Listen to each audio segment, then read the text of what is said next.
Évangile de Jésus-Christ selon saint Luc, chapitre 4, verset 33. Or, il y avait dans la synagogue un homme possédé par l'esprit d'un démon impur qui se mit à crier d'une voix forte. « Ah, que nous veux-tu, Jésus de Nazareth?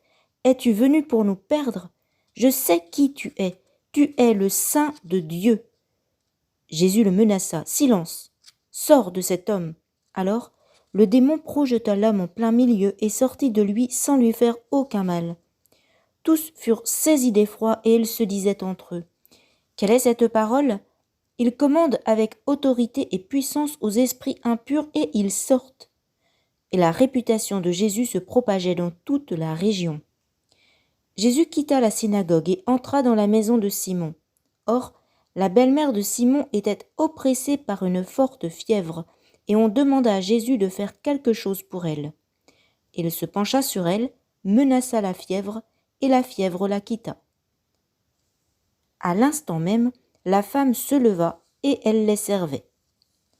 Au coucher du soleil, tous ceux qui avaient des malades atteints de diverses infirmités les amenèrent, et Jésus, imposant les mains à chacun d'eux, les guérissait. Et même des démons sortaient de beaucoup d'entre eux en criant « C'est toi, le Fils de Dieu !» Mais Jésus les menaçait et leur interdisait de parler parce qu'ils savaient, eux, que le Christ, c'était lui. Quand il fit jour, Jésus sortit et s'en alla dans un endroit désert. Les foules le cherchaient, elles arrivèrent jusqu'à lui, et elles le retenaient pour l'empêcher de les quitter. Mais il leur dit « Aux autres villes aussi il faut que j'annonce la bonne nouvelle du règne de Dieu, car c'est pour cela que j'ai été envoyé. » Et il proclamait l'évangile dans les synagogues du pays des Juifs. Or, la foule se pressait autour de Jésus pour écouter la parole de Dieu, tandis qu'il se tenait au bord du lac de Génézareth. Il vit deux barques qui se trouvaient au bord du lac.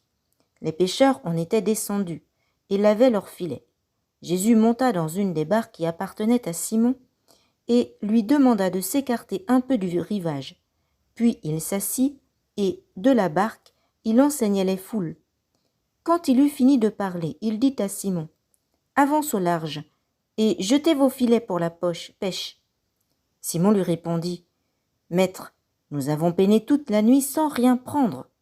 Mais sur ta parole, je vais jeter les filets. » Et l'ayant fait, ils capturèrent une telle quantité de poissons que leurs filets allaient se déchirer.